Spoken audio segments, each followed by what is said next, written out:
Bienvenue au podcast en 5 minutes. Ici Michael. Donc, vous connaissez le principe dans lequel je décide de prendre un sujet en particulier et de tenter de le résumer de manière la plus courte possible, donc en moins de 5 minutes. Bien sûr, ce format peut avoir des inconvénients. Donc, si jamais il me manque en fait de l'information ou que vous trouvez que l'information est complètement faussée, n'hésitez pas à me laisser un commentaire pour étoffer le sujet. Bien entendu, on est là pour ouvrir la discussion et surtout pour se divertir. Donc, c'est parti. Le sujet que j'avais envie de discuter avec vous aujourd'hui englobe surtout au niveau des suppléments alimentaires, dont la créatine. Donc, on est parti avec qu'est-ce que la créatine?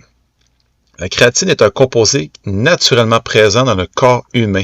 Elle est synthétisée principalement par le foie, le pancréas et les reins à partir de 3 acides aminés, l'arginine, la glycine et la méthionine.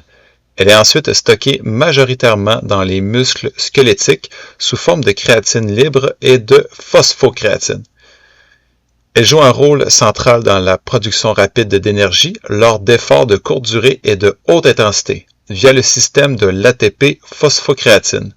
Lors d'un effort explosif, comme un sprint ou une répétition de musculation à charge lourde, la phosphocréatine permet de régénérer rapidement l'ATP, la principale source d'énergie cellulaire. Quels sont les effets de la supplémentation en créatine? Bon, de nombreuses études scientifiques ont évalué les effets de la créatine en tant que supplément. Globalement, les résultats indiquent qu'elle peut 1. Améliorer la force maximale et la performance lors d'exercices de haute intensité. 2. Augmenter la masse musculaire, en partie grâce à une meilleure rétention d'eau intracellulaire et une augmentation du volume d'entraînement possible. 3. Accélérer la récupération musculaire, notamment entre les séries ou les séances rapprochées. Et dans certains cas, elle pourrait aussi soutenir la fonction cognitive, en particulier en situation de fatigue mentale ou de stress. La créatine est principalement utilisée dans les sports à dominance anaérobie, dont la musculation, les sprints, les sports de combat, l'haltérophilie, mais elle est aussi étudiée dans des contextes cliniques comme les maladies neuromusculaires ou la prévention du déclin musculaire lié à l'âge. La question qu'on peut se poser, c'est est-ce un complément sûr? La créatine est l'un des compléments alimentaires les plus étudiés au monde. À ce jour, la littérature scientifique montre qu'une supplémentation en créatine est sûre chez les personnes en bonne santé lorsqu'elle est utilisée dans des doses recommandées. Les effets secondaires rapportés sont rares.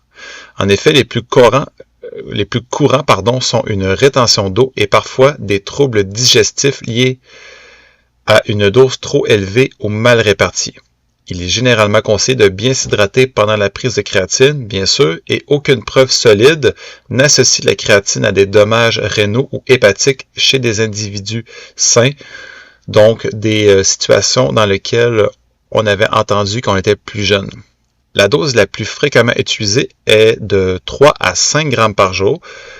On parle d'une phase de charge souvent utilisée au début, consiste à prendre environ 20 grammes par jour pendant 5 à 7 jours. Mais elle n'est pas obligatoire. Heureusement, une prise quotidienne régulière suffit à saturer les réserves musculaires en quelques semaines.